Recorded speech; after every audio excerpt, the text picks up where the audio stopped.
All right. I like to be able to see them, but... There we go. Hi, Mom. Hi, Dad. Hello. Hi, Elsa.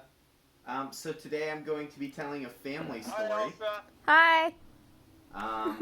You two are probably familiar with this because you are family. Elsa's already heard it. So this story is about my Uncle Eric. So two important things. My grandpa was a Marine in World War II, and my uncle was in the Army National Guard, and he was a tank commander.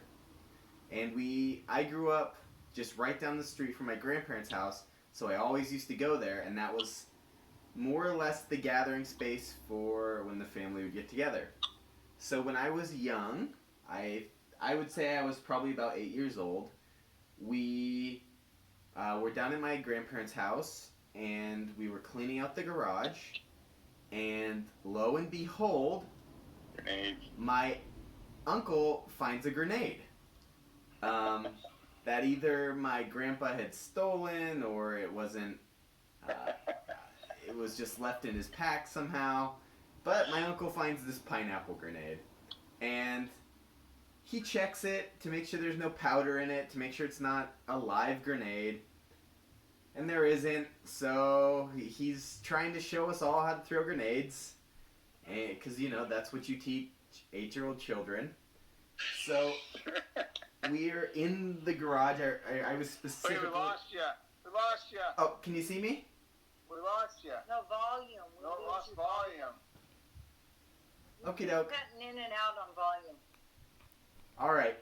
So Go back. You're back up to the showing us kids. There's no powder in it.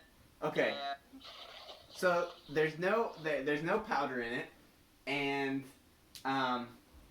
he's showing us how to throw this grenade. So I remember I was in there, my Uncle Eric, my brother David, my brother Brady, my cousins Ian and Jesse, and I think Lucas, the youngest, was outside. So he takes the grenade. He's like, okay, first thing you do is you depress the lever. Okay, cool. Second thing you do is you remove the pin, right, thus activating the grenade. Third thing you do is you release the lever, and so he releases the lever, and he says, after this, you have 4 seconds till it explodes. And he says, this is what you do. He takes the grenade, he still has the lever depressed. He goes, all right, pull the pin, you count, you want to cook it a little bit. You go 1, 2, and he fake throws it, and he goes 3, and it would explode on, and then right when he's about to say 4, the grenade exploded in his hand. yeah, I remember that. Just this incredibly loud bang, especially because we were in this tightly confined garage.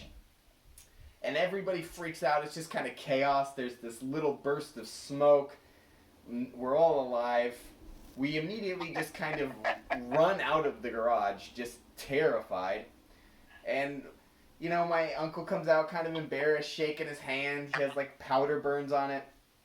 And it turns out what happened is that so there's 2 parts to the grenade. There's the powder that explodes, and there's the primer that detonates the powder. And the primer was still in this, and it's a fairly powerful primer. And he had forgotten about it, so it just exploded in front of us all, and it was absolutely terrifying. I feel like he was probably pretty embarrassed at the time, but it's a funny story, so I'm glad it happened. So that is the time that my Uncle Eric detonated a grenade in front of all of his nieces and nephews.